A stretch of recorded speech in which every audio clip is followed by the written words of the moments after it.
Hello दोस्तों, स्वागत है आपका हमारे यूट्यूब चैनल टीच ट्रूली में।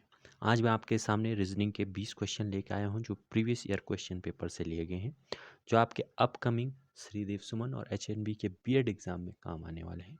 तो चलिए शुरू करते हैं बिना किसी देरी के ये टॉप 20 क्वेश्चंस। तो आगे बढ़ते हैं। तो पहला क्वेश्चन आपके सामने है। ये एक लेटर सीरीज का क्वेश्चन है जो आप देख सकते हैं। इसमें क्या है कि लेटर सीरीज का आपको 3 टर्म दी हुई है, आपको 4th टर्म बतानी है क्या है। तो आपके पास 3 टर्म है ए जेड, सॉरी, आपके पास 3 टर्म है ए जेड, देन है सी एक्स और उसके बाद है ई वी। और आपको अब पूछा गया है कि नेक्स्ट टर्म क्या होगी। तो ये लेटर सीरीज का क्वेश्चन है, ये आपको हर पेपर में देखने को मिलता ही है लगभग, चाहे आप कोई सा भी पेपर दें। तो ए जेड आप देख रहे हैं, जो ही आप इस क्वेश्चन को करने जाएंगे तो आपको सीधा समझ में आएगा कि ये पहला लेटर है और ये लास्ट लेटर का कॉम्बिनेशन है। ये थर्ड लेटर है और ये लास्ट से थर्ड लेटर का कॉम्बिनेशन बनाया गया है। ये स्टार्टिंग से 5th लेटर है ई और ये लास्ट से 5th लेटर है वी। तो ये देखिए यहाँ पर ये पहला लेटर है स्टार्टिंग से ए और इसके बाद इसके साथ थर्ड लास्ट से अल्फ़ाबेट के फर्स्ट लेटर है जेड। ऐसा ही सी है थर्ड लेटर और एक्सेल लास्ट से थर्ड लेटर, उसके बाद यह है 5th लेटर और यह लास्ट से 5th लेटर। तो हमें पता है कि आपके पास जो नेक्स्ट टर्म होगी वो क्या होगा, 7th लेटर स्टार्टिंग से होगा और 7th लेटर लास्ट की ओर से होगा। तो हम जानते हैं कि 7th लेटर कौन सा होता है, जो इंग्लिश की अल्फ़ाबेट होते हैं उसमें जो 7th लेटर होता है वो होता है जी, और जो लास्ट की ओर से 7th लेटर होता है वो होता है टी। आप इसको चेक कर सकते हैं। तो आपका आंसर होगा जी टी, जो कि ऑप्शन नंबर बी यहाँ पर दिख रहा है। तो इस प्रकार से ये इजी क्वेश्चंस होते हैं जो आमतौर पर बीएड के एग्ज़ाम में देखे जाते हैं। तो चलिए अब अगला क्वेश्चन की तरफ चलते हैं हम। नेक्स्ट क्वेश्चन है आपके पास, तो देखिए नेक्स्ट क्वेश्चन है आपके पास, B F is related to D H in the same. देखिए क्वेश्चन यहाँ पे शायद पूरा नहीं है। बी एफ का डी एच से उसी रूप में संबंध है जैसा कि पी एस का निम्नलिखित से, यानी कि बी एफ का डी एच से। तो ये कहना क्या चाह रहा है, आप यहाँ पे देखेंगे कि आपने बी एफ को लिख दिया है क्या, डी एच। तो अब ये कहना चाह रहा है कि ऑप्शन में ऐसा कौन सा ऑप्शन है जो उसी प्रकार से रिलेटेड है पी एस से। जैसे ये दोनों टर्म आपस में रिलेटेड है, वैसा ही पी एस से कौन सा रिलेटेड होगा, तो ये आपने ऑप्शन से देखना है।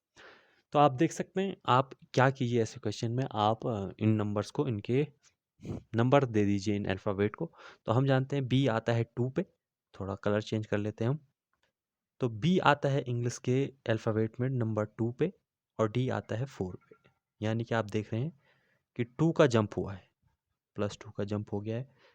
वहीं अगर आप देखें एफ़ को, तो एफ़ आता है 6th प्लेस पे, ठीक है, ये आता है 6th प्लेस पे, और एच आता है कौन से प्लेस पे, अगर आप देखें ध्यान से तो ये आता है आपका 8th प्लेस पे। तो ये आता है आपका 8th प्लेस पे। तो आप यहाँ पर भी 2 नंबर का जंप देख सकते हैं, बी से ये हुआ जी और एफ से ये हुआ एच। तो ऐसा ही टू डिजिट का जंप पी से होगा और 2 डिजिट का जंप होगा एस से। तो पी के बाद 2 डिजिट बाद क्या आता है, तो आप सबको पता है कि पी के 2 डिजिट बाद आएगा आर और एस के 2 डिजिट बाद आता है यू। आप ए बी सी डी ध्यान से आपको याद होगी। तो इसका जो ऑप्शन बन जाएगा वो बन जाएगा ऑप्शन नंबर 4 डी। पी के बाद आप 2 नंबर का जंप कराएंगे तो आपके पास होगा आर, और एस के बाद आप 2 नंबर का जंप कराएंगे तो वो होगा यू। तो ऑप्शन नंबर डी इसका सही आंसर होगा। चलिए चलते हैं नेक्स्ट क्वेश्चन की ओर।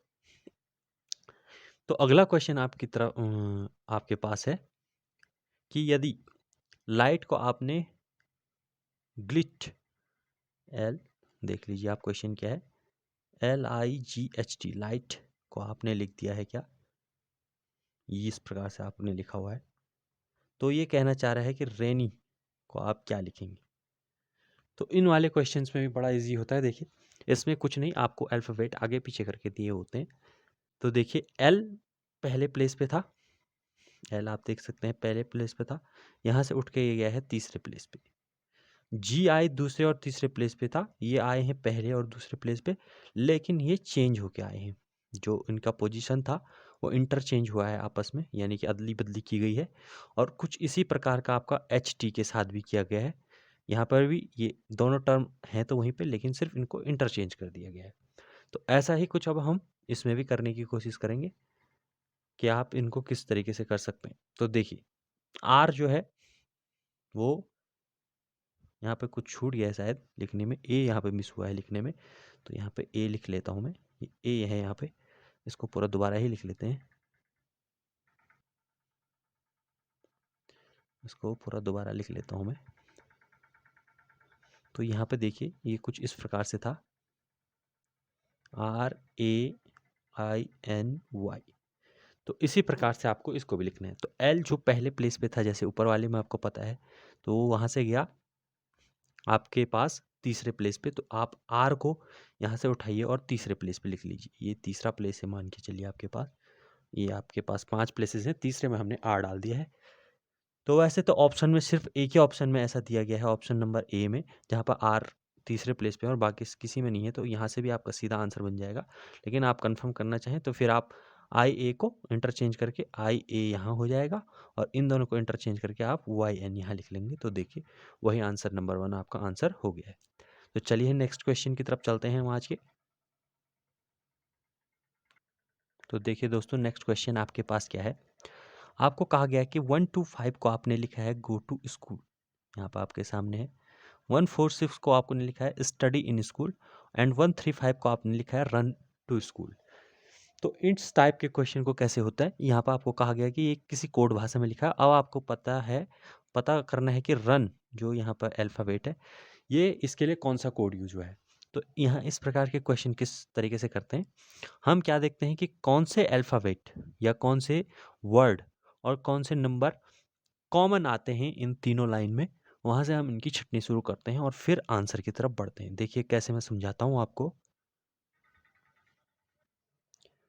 तो देखिए, आप यहाँ पे क्या लिखेंगे, जैसे आपको पता है 1 to 5 में लिखा है आपने, 1 to 5 के इक्वल में आपको दिया गया है go to school, okay. And आपको उसके बाद 146 में दिया हुआ है स्टडी, मैं शॉर्ट में लिख लेता हूँ, इन स्कूल, ठीक है। उसके बाद 135 कोड के लिए आपको दिया गया है रन टू स्कूल। तो अब देखिए आप कैसे इसको कॉमन लेंगे। ये दो स्कूल स्कूल आप देखिए तीनों में कॉमन है, स्कूल यहाँ भी है, स्कूल यहाँ भी है, स्कूल यहाँ भी है। तो आप क्या करेंगे, अब ऐसा टर्म खोजिए जो तीनों में कॉमन है। तो हम देख सकते हैं यहाँ 1 है, 1 है, 1 है। तो इसका मतलब ये हो गया कि स्कूल के लिए आपने यूज किया है 1, स्कूल के लिए आपने यूज किया है 1, ठीक। उसके बाद अगर आप अब दूसरा टर्म खोजने की कोशिश करें कि क्या कॉमन है, तो आप देखेंगे कि फर्स्ट वाले में भी 2 और लास्ट वाले में भी 2, यानी कि 2 और 2 ये भी कॉमन है।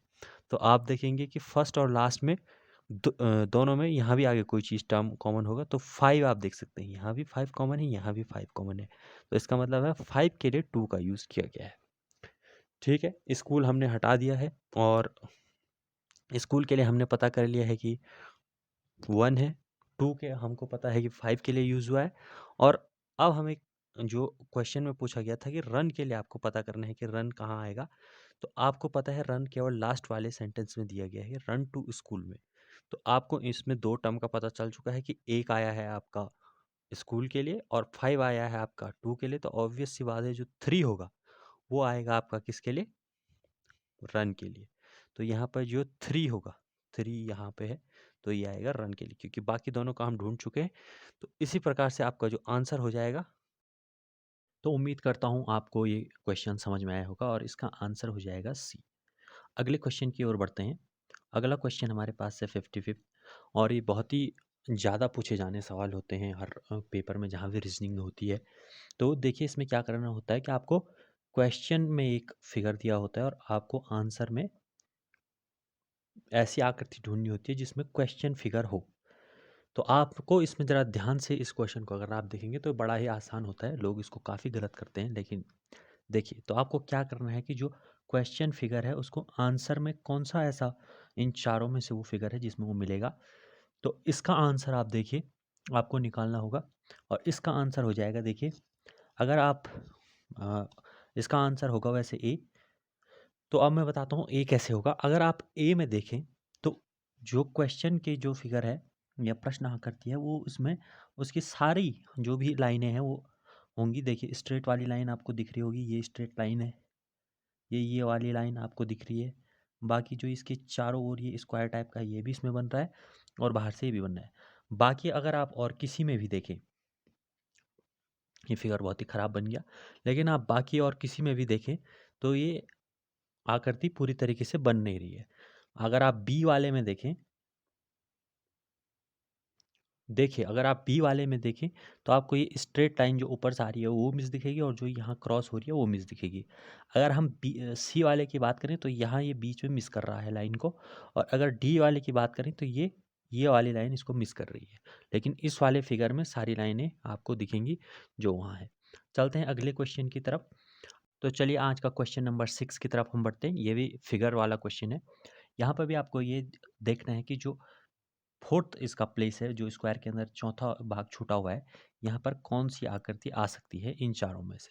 तो आप पहले वाले में देखिए क्या गलत है, ये दोनों आपस में टच कर रहे हैं, बाकी इन ऊपर क्वेश्चन में कहीं पे भी ये टच नहीं हो रहा है तो ये गलत हो जाएगा। सेकंड वाले की अगर मैं बात करूँ, यहाँ पे एक स्ट्रेट लाइन है जो कि बाकी किसी में नहीं है तो ये भी गलत हो जाएगा। थर्ड वाले की अगर मैं बात करूँ तो यहाँ किनारे पर एक छोटा सा हिस्सा है जो अंदर वाले स्क्वायर के, यहाँ पर आप देख सकते हैं, यहाँ पर आप देख सकते हैं, यहाँ पर आप देख सकते हैं, जो कि इसमें नहीं है। तो ऑप्शन डी में सारी चीज़ें फिट बैठ रही हैं, तो ऑप्शन डी इसका आंसर हो जाएगा। फिगर वाले क्वेश्चन में कॉन्सेप्ट नहीं होता, आपको बस ध्यान से देखने की ज़रूरत होती है और आप इसको खुद कर सकते हैं। तो ऑप्शन नंबर डी यहाँ पर सही आंसर होगा। ठीक है, चलिए अब आगे चलते हैं। Question number 57। क्वेश्चन नंबर 57 को थोड़ा ध्यान से करने की ज़रूरत है और ध्यान से पढ़ने की ज़रूरत है। देखिए क्या क्वेश्चन है, यहाँ पे आपको कहा गया है P A P R x S और जेड, यानी पी आर एक्स एस और जेड, टोटल 6 लोग हैं, एक पंक्ति में बैठे हैं। एस और जेड मध्य में है, ए और पी किनारों पर हैं, आर ए की बाईं ओर बैठा है और पी के ठीक दाईं ओर कौन बैठा है ये आपको बताना है। ठीक है, तो इस क्वेश्चन को आप कैसे करेंगे, जो ये क्रम दिया हुआ है कि ए पी ए, ये सही क्रम नहीं है बैठने का, उसके लिए उसने दूसरी चीज़ें बताई हुई हैं तो आप उनको ध्यान देंगे। तो देखिए कैसे करेंगे आप, आपको 6 प्लेस बनाने, क्योंकि 6 लोग आपके पास हैं। पहले मैं इसको मिटा लेता हूँ। तो आपको 6 प्लेस बना लेने हैं, 1 2 3 4 5 और 6। ठीक है, अब आपको पता है कि ए से जेड तक लोग बैठे हैं, एस और जेड मध्य में है, तो आप एस और जेड को मध्य में बैठा लीजिए। या तो ये कंडीशन हो सकती है या ये कंडीशन होगी। ठीक है, इसके अलावा दूसरी कंडीशन नहीं हो सकती है, या तो जेड इस साइड बैठा होगा या इस साइड बैठा होगा, पर बीच में बैठे हैं दोनों, तो ये हमको पता है। अगली बात वो कह रहा है कि ए और पी किनारों पे, तो इसके लिए कंडीशन क्या हो सकती है, ए पी यहाँ पे हो सकते हैं या ए और पी यहाँ पे हो सकते हैं। ठीक है, ये उम्मीद कर रहा हूँ आपको समझ में आ रहा होगा। इसको मैं थोड़ा ठीक से लिख लेता हूँ, इसको नीचे में रेड कलर से लिख लेता हूँ जिससे आपको सही से समझ में आए। तो हमने क्या किया है कि दो कंडीशनें बन रही हैं, तो जेड, माफ़ कीजिए,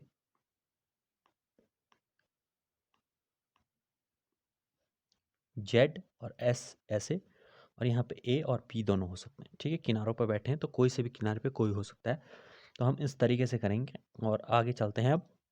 अब उसने कहा है कि आर ए की बाईं ओर बैठा है, तो देखिए यहाँ पे ये हो जाएगा राइट, इसको हिंदी में लिख लेता हूँ दायां, और इधर हो जाएगा बायां। ठीक है, तो अब आपको पता है कि ए की दाईं ओर बैठा है कौन, आर जो है वो ए की दाईं ओर बैठा है, माफ़ कीजिए, आर ए की बाईं ओर बैठा है। तो आर ए की बाईं ओर यानी कि इस साइड को होना चाहिए, इस वाली साइड, इस साइड को। अब यहाँ तो वो बैठ नहीं सकता क्योंकि इधर तो अब किनारे के इधर कुछ बचेगा नहीं, तो मतलब हमने जो फिगर बनाया ए के लिए वो ये वाला सही है, रेड वाला। तो इसका मतलब है आर यहाँ पे होगा। ठीक है, अब अगर आर यहाँ पे है तो आपको ठीक पता चल चुका है कि यहाँ पे कौन होगा, जो छूट गया है, और छूटा हुआ कौन है, एक्स।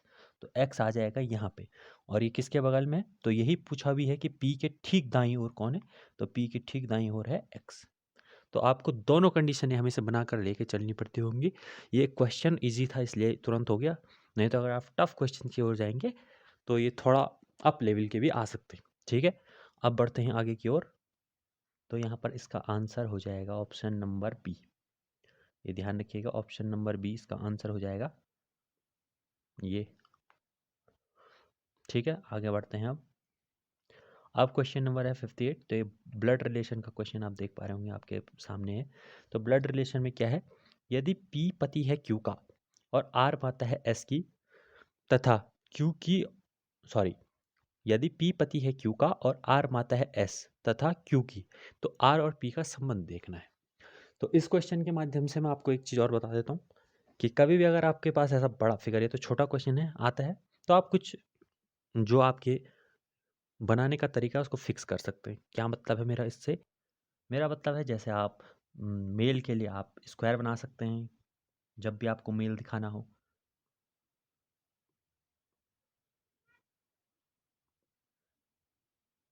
देखिए मेरा मतलब था, जब भी आपको मेल दिखाना आप ऐसा कर सकते हैं। फीमेल के लिए कोई और फिगर, हस्बैंड वाइफ के रिलेशन के लिए कुछ इस तरीके का नोटेशन उनके बीच में, सिस्टर ब्रदर के लिए कुछ इस तरीके का, जनरेशन के लिए आप ऊपर नीचे उनको लिख सकते हैं, यहाँ पे कोई यहाँ पे कोई।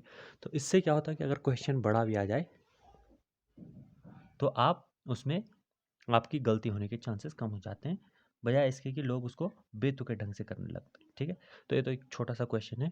तो आइए इस क्वेश्चन को करते हैं हम। तो देखिए कैसे होगा ये। पी पति है क्यू का, तो पति है, पति को मैं बॉक्स में मेल को दिखा रहा हूँ जो कि पी है, और क्यू का पति है तो क्यू को और उसका हस्बैंड वाइफ का रिलेशन बनाता हूँ, और क्यू यहाँ पे क्या है, वो मैंने। ठीक है, यहाँ पे साफ पता चल रहा है। और आर माता है एस तथा क्यू की, तो आर माता है यानी आर खुद फीमेल है, और ये माता किस किस की है, एस की, एस की है और क्यू की है।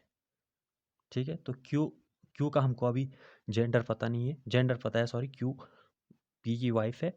और जो दूसरा है एस, यहाँ पे एस का हमको कोई पता नहीं कि एस कौन है, तो हम एस को ऐसे ही लिख लेंगे। बस इतना पता है कि ये इसकी, मतलब आर क्यू और एस की माता है, तो ये भाई बहन हो जाएंगे, ये हमको पता है। अब हमको देखिए पूछा क्या है कि आर और पी का क्या संबंध है, तो इन दोनों में संबंध पूछा है, तो इसकी हमको जरूरत भी नहीं है एस की। तो आर और पी आप देख सकते हैं, ये इसकी माँ है, ये इसकी बेटी है। बेटी है तो बेटी का पति क्या हो जाएगा, उसका दामाद। तो इन दोनों के बीच दामाद और सास का रिश्ता है, तो यानी आपका ऑप्शन नंबर सी सास हो जाएगा। ठीक है, अगला क्वेश्चन की तरफ चलते हैं। अगला क्वेश्चन है कि इन दोनों में से, इन सब में से अलग सा शब्द कौन सा है, तो इसमें जो आंसर हो जाएगा वो होगा आपका आंसर बी, पीतल इसमें अलग है। आगे चलते हैं, अगला क्वेश्चन हमारे पास है। तो अगला क्वेश्चन 10, तो आज का 10वां क्वेश्चन ये रहा हमारे सामने। 10वें क्वेश्चन में है हमारे पास कि 5 मित्र सचिन, कमल, मोहन, अरुण और राम, राम है। 5 लोगों के नाम हमको दिए गए हैं, सचिन, कमल, मोहन, जहाँ पर आप देख सकते हैं। और इसमें कहा गया है कि सचिन कमल से छोटा है लेकिन राम से लंबा है, मोहन सबसे लंबा है, अरुण कमल से थोड़ा छोटा है, और सचिन से थोड़ा लंबा है। तो दूसरा सबसे लंबा कौन है, तो ये पूछा गया है हमसे क्वेश्चन में। तो इसमें सीधी सीधी बात है, आपको जैसे जैसे फैक्ट दिए जाएं आप वैसे वैसे इसको लिखते जाइए। तो आपके पास 5 प्लेस हैं लंबाई के हिसाब से, पहला, दूसरा, तीसरा, चौथा और पांचवा। ठीक है, तो आपको क्या कहा गया है कि सचिन कमल से छोटा है, तो इसको आप कहीं पे नोट कर लीजिए कि सचिन जो है वो कमल के नीचे है, यानी कमल से छोटा है। ठीक है, ये मैंने यहाँ पे लिख लिया है।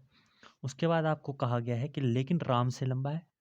कमल जो है, सॉरी, सचिन जो है कमल से छोटा है लेकिन राम से लंबा है, यानी राम से ये लंबा है, तो राम इसके नीचे लिखा जाएगा।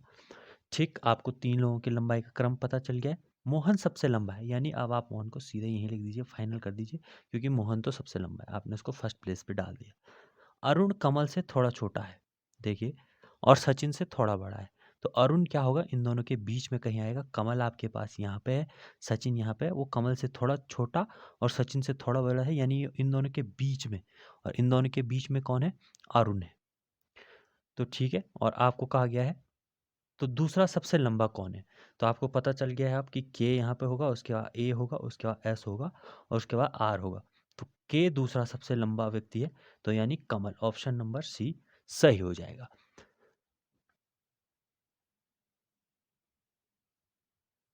तो दोस्तों आज की वीडियो इस 10 क्वेश्चन के साथ ख़त्म करते हैं। मेरी उम्मीद थी कि मैं वीडियो में 20 क्वेश्चन करा पाऊँ, लेकिन वीडियो इतना लंबा हो चुका है कि अब 10 ही क्वेश्चन अब मैं समाप्त कर रहा हूँ। मैंने आपको क्वेश्चन सही से समझाए होंगे उम्मीद करता हूँ। और ये पूरा पेपर शायद अब इस हिसाब से 5 वीडियो में होगा, क्योंकि एक पेपर में आपके रीजनिंग के 50 क्वेश्चन होते हैं। तो ये आपके 5 वीडियो लगेंगे एक पेपर को। ऐसे ही 10-15 मिनट की वीडियो बनेगी। 10-15 मिनट की ऐसी ही वीडियो बनती जाएंगी। तो आप चैनल को ज़रूर सब्सक्राइब कीजिए, वीडियो को लाइक कीजिए, इस वीडियो को शेयर कीजिए, और मैं भविष्य में आपके लिए अच्छा अच्छा कंटेंट लाता रहूँगा। फिलहाल बीएड जब तक प्रवेश परीक्षाएं हैं उत्तराखंड में, खासकर एचएनबी श्रीदेव सुमन सब की परीक्षाएं लगी हुई हैं, तो उसके लिए मैं आपके लिए कंटेंट लाता रहूँगा। Thank you very much.